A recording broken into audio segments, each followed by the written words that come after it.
Hola, ¿cómo están? Este es el programa Saludablemente que semanalmente lo produce Andina Canal Online.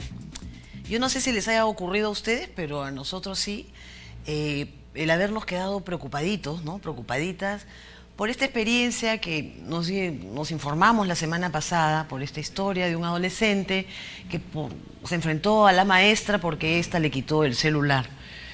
Algo está pasando en las escuelas, algo está pasando con nuestros adolescentes, nuestros niños y nuestras niñas. Por eso el día de hoy el tema que vamos a desarrollar es violencia escolar y cómo prevenirla. Hemos invitado a un psicólogo, a un experto y especialista psicólogo en educación con 26 años de experiencia para que justamente nos explique de qué se trata esta violencia escolar y cómo podemos prevenirla. Doctor Ciro Guevara, muchas gracias por estar con nosotros y en el programa Saludablemente. Gracias, Susana, por la invitación. Bueno, vamos a definir de manera más sencilla. La violencia es todo acto físico o psicológico que vulnera el derecho de las personas a vivir libremente con bienestar y en armonía. En el caso de los colegios, cuando una persona, agente educativo, llámese alumno, maestro, padre de familia, o sea, involucra personal administrativo, director, todo servicio, todo de general, todos los que están en el ámbito de la escuela, todo lo que forma parte de la comunidad educativa, ven atentados, vulnerados sus derechos a vivir en armonía. Esto es violencia, puede ser física o psicológica. Y la violencia escolar, por lo tanto, es la violencia que ocurre, que sucede en el ámbito de la escuela. Claro, en toda la escuela. O sea, no solamente se habla del alumno, sino también hablamos de los adultos también, ¿no? Por lo tanto, esta se manifiesta ¿de qué manera? Entre pares, entre alumnos, también me imagino como lo que vimos en este colegio, claro, Dora Mayer Callao, escolar, docente. Exacto, la violencia puede ¿cuál de otra manera? Puede ser a nivel de pares, que puede ser alumno-alumno, docente-docente, administrativo-administrativo. Puede ser también bajo el esquema de adulto-niño, niño-adulto, padre-alumno, padre-profesor. O sea, se puede hacer un sinnúmero de cruces, de relaciones entre las personas al interior de la comunidad educativa. A mí me encantaría, doctor Guevara, que nos centráramos en la prevención. Exacto. Porque hay que darle ya herramientas a todos los que están involucrados en la comunidad educativa, en la escuela, para solucionar y enfrentar el problema. ¿Cuáles son los primeros pasos, diría usted, que tendría que dar esta escuela para prevenir la violencia escolar? Tanto la que ocurre entre los alumnos, entre la que ocurre entre un alumno, alumna y su maestro, o entre maestro, director, con un padre de familia o con un escolar. ¿Cuáles son los pasos? Claro, primero identificar el escenario en el cual se presenta la violencia, el caso, que puede ser a nivel de alumno, a nivel de docente, a nivel de padre de familia. Hay que identificar, visualizar el problema de violencia. ¿Qué significa qué cosa identificar? Que reconocer. Y eso significa... Esto es violencia, es decir. Esto es violencia. Y la violencia puede ser por acción o por omisión. O sea, hay personas que creen que porque no hablan con su compañero, no está siendo violenta con su compañero, y eso es violencia. ¿Por qué? Porque están rompiendo el nivel de comunicación. Entonces, a nivel de prevención, se tiene necesariamente que entender qué se tiene que hacer frente a los factores protectores que requiere cada uno de los elementos o agentes que intervienen en el ámbito educativo. A ver, entonces, después de identificar que efectivamente es un hecho de violencia lo que ha ocurrido, claro, el segundo paso, ¿cuál es? ¿A quién le corresponde darlo, efectivamente? En este caso, al director, directora, maestro, maestra, ¿quién? Bueno, el Ministerio de Educación contempla un programa que de alguna u otra forma establece el CICB, es una de denuncias, claro, que establece el CONAI, que es el equipo formado por especialistas de docentes, administrativos. También está, por ejemplo, el tema de algunos que tienen hasta OVE en algunos casos, pero lo que interesa acá es primero determinar y detectar quién es el responsable. Y la cabeza es la responsable para comenzar. Y tiene que tener una política educativa institucional de prevención de violencia. Al margen de la norma, al margen de las leyes que pueden haber, es la iniciativa del director que hacer frente a problemas de violencia que pueden suscitar o darse. Claro, y en este colegio. caso todas las escuelas tienen un protocolo. Claro, existen protocolos. Algo así como una regla, un manual, ¿no? ¿Qué hacer? Usted detecta un caso de violencia, director, usted tiene su protocolo, aplíquelo, porque Claro, es el director. y lo derivan a las instancias correspondientes. Pero en el tema de prevención necesitamos trabajar programas orientados a que eso no suceda y eso no ocurra en el transcurso, digamos, del año. Claro, porque lo que usted me está diciendo ahorita es, frente a un hecho de violencia, se hace esto. Sí. Se determina si es un caso de violencia o no, Claro. y segundo, se aplica un protocolo de atención Exacto. inmediatamente. Se deriva al especialista. Pero estamos hablando también de prevenirlo. Claro. ¿Qué es lo que hay que desarrollar? Porque yo le comento algo, que justamente se lo decía antes de empezar el programa, doctor Guevara. En estos momentos se lleva a cabo un programa que se llama Revelarte, Revelarte, ¿no? En 30 escuelas públicas de Lima Metropolitana, ¿no? Es un convenio que ha firmado el Ministerio de Educación con la Asociación de UNO que dirige Vania Macías. Y la idea es trabajar a través del área de arte un programa en el que están viendo la importancia de que los chicos de segundo de media y de tercero de media, porque a ellos se le aplica este programa Revelarte, comiencen a desarrollar sus habilidades blandas. Es decir, manejo de impulsos, saber trabajar en equipo, valorarse, su autoestima, para prevenir. ¿Qué programa tienen que seguir las escuelas? Claro, es interesante porque ese programa que me estaba manifestando tiene que ver con el área afectiva, con la esfera afectiva, con lo que son habilidades sociales. Y va a permitir que las personas tengan un mejor nivel de autoestima, de resiliencia, asertividad, pertinencia, pertenencia y resolución de conflictos. Entonces, nosotros, dentro de las instituciones educativas, deberíamos trabajar 3 áreas de prevención. Una a nivel del pensar, cómo fortalecer la parte cognitiva de los alumnos. Otros a nivel del sentir, del afecto, del manejo de sus emociones, de sus sentimientos, cómo gestionan los alumnos sus emociones. Y la otra es en su forma de actuar, en la forma de convivir. Entonces son 3 cosas diferentes. En la primera parte, por ejemplo, los programas, digamos, de enseñanza-aprendizaje están orientados a enseñanza, pero no a aprender. Y el 30% de la población del Perú, desde el punto de vista de un porcentaje mundial, tienen problemas de aprendizaje. O sea, no codifican adecuadamente el mensaje. Los chicos. Claro. Y sin embargo, no se trabaja un programa de prevención porque los niños, al no entender lo que aprenden, se burlan sus compañeros, ellos se sienten inseguros, no quieren comunicarse, no quieren hablar en público, sus padres les reclaman, algunos les castigan, y ahí, por ejemplo, tenemos que trabajar el acto de aprendizaje. Y es un círculo vicioso. Entonces, y en el acto de aprendizaje, ¿qué hay que trabajar? Los niveles de motivación, los niveles de comprensión que involucra la atención, la percepción, el pensamiento, los niveles de significación, de memoria, de transferencia, de generalización, de retroalimentación y de respuesta. Pero una pregunta, con lo que usted me ha descrito me hace pensar en lo siguiente y preguntarle lo siguiente. ¿La prevención de la violencia escolar se puede trabajar sin los padres de familia? Imposible, imposible. O ¿Cuál sea, los padres... ¿Cuál es el rol de los papás, de las mamás? El rol de los papás, primero, por ejemplo, que hay un problema social también. O sea, los padres salen a trabajar, los hijos vienen a la casa y los papás muchas veces están rogando que estén más tiempo en el colegio y cuando regresan no pueden hacer las tareas, etc. Pero el problema no es solamente las tareas, el problema es de crianza. Y a veces los papás incurrimos por amor en 2 grandes problemas. Uno es la sobreprotección y otro es la sobreindulgencia. Hay papás que creemos que dándoles todo lo que los hijos nos piden, estamos criando bien y estamos convirtiendo a una persona candidato a ser víctima de acoso escolar, de bullying o maltratado porque no tiene defensas protectoras. Hay papás que creemos que como vamos a corregirlo cuando sean más grandes y los niños no les ponemos reglas, no les ponemos normas, no les ponemos límites, no hay imagen de autoridad y se van al colegio y esas personas transgreden las normas, transgreden la disciplina, transgreden todo lo que pasa en el colegio y lo que está pasando, por ejemplo, con lo que hemos escuchado. Pero esta sobreprotección y esta sobreindulgencia ocurren porque tienen cargos de culpa o porque no saben criar a los hijos. No saben criar, o sea, simplemente optan por lo más fácil. Si el niño hace un berrinche por un caramelo, le dan el caramelo para que no llore.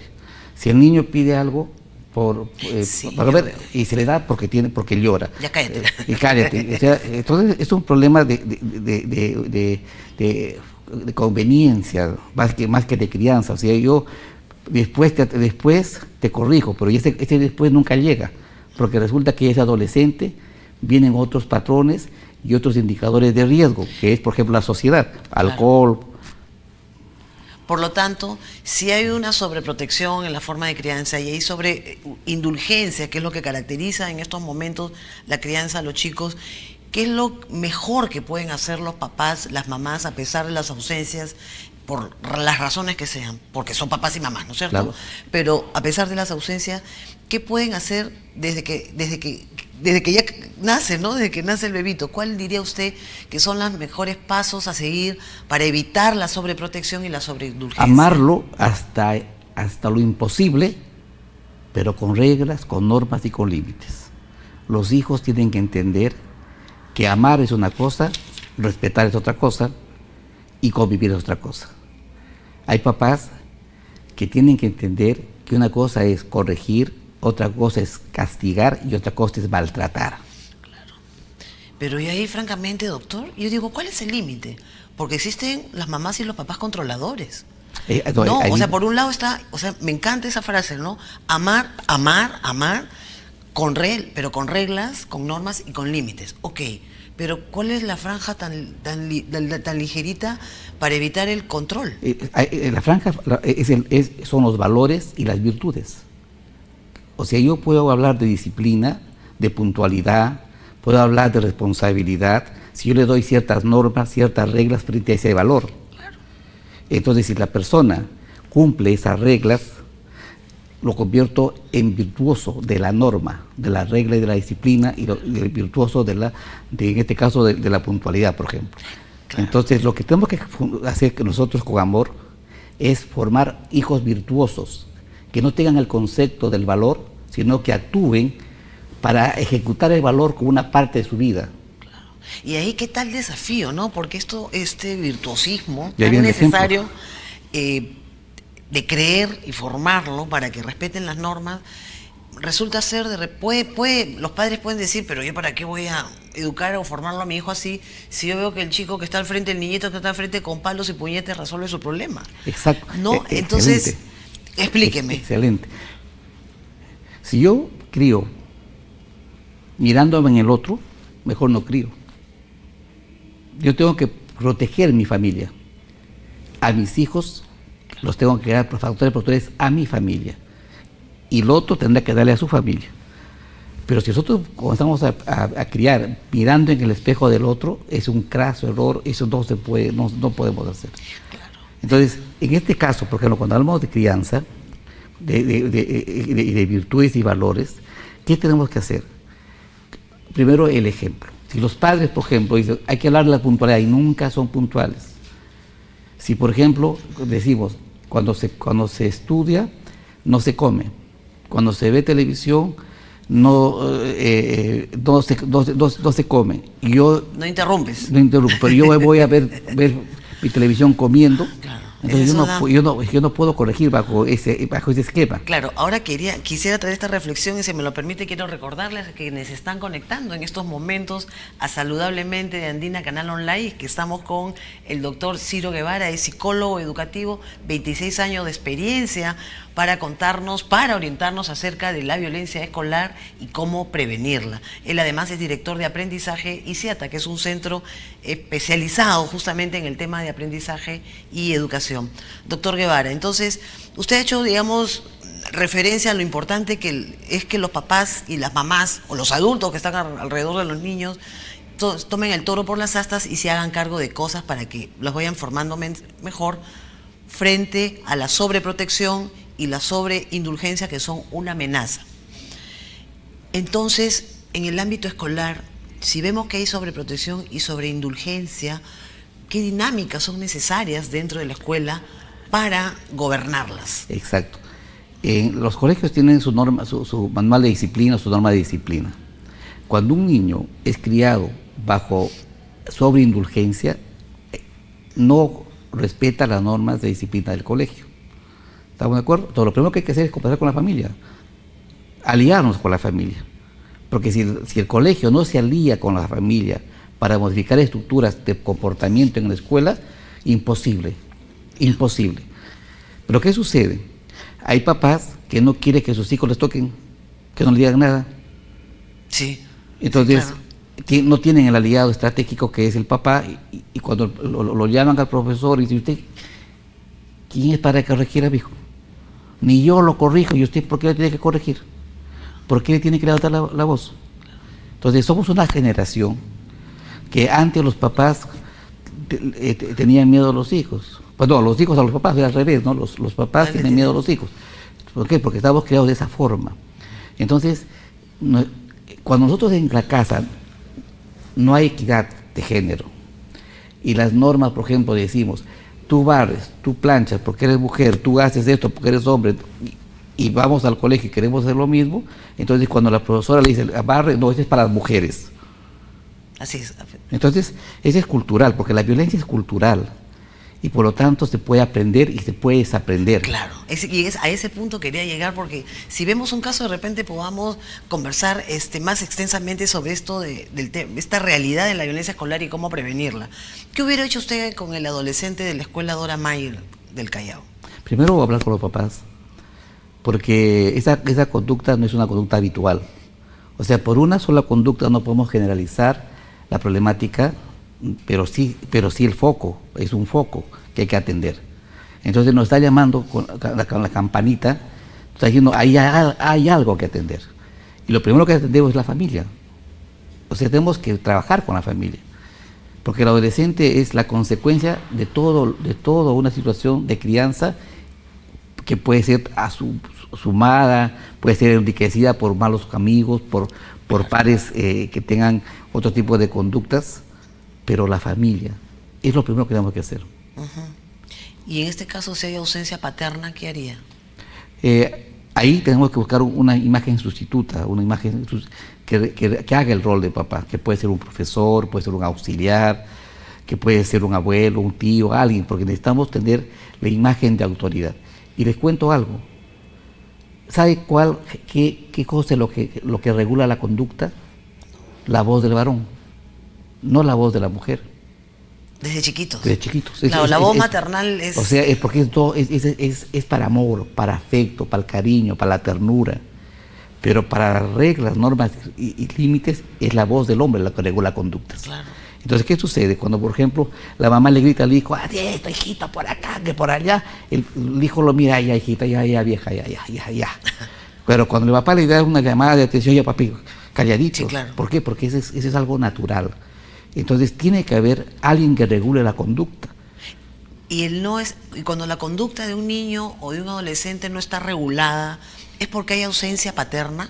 No necesariamente, sino hay papás que no saben dirigir y no saben asumir el rol de autoridad frente a sus hijos. Ah, de acuerdo. Entonces, la autoridad, ¿cómo...? Claro, porque ¿qué pasa? Le dice, no, habla con tu madre, habla con tu madre. A mí no me metas, habla con tu madre. Claro. Y la madre no regula conductas. ¿Y qué pasa si este adolescente no tiene un referente en el hogar? Hablando del alumno del colegio. Lo que pasa es que ahí se sustituye. ¿Por qué? Porque acá en el Perú hay cantidad de familias monoparentales. Sí, claro, cada vez más. Entonces, y la mamá asume el rol de mamá y el rol de papá. Y saben, el hijo, que la única que puede dirigir o manejar su conducta es la persona que está ahí. Y por lo tanto la obedecen, pero obedecen por cuestiones de que no existe otra, no hay otra. ¿Habla usted con los padres de familia para saber qué cosa? Primero, ¿por qué los busca? Primero, cómo evaluar esa conducta, cómo evalúan la conducta de su hijo.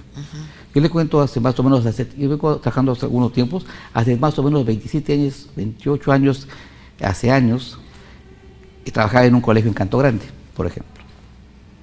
Entonces resulta de que había un niño que se peleaba como yo, Guevara, malcriado, no hacía caso, no obedecía a nadie, a las profesoras les tiraba con palos, con piedras, con tizas, las hacía llorar. Era un piraña.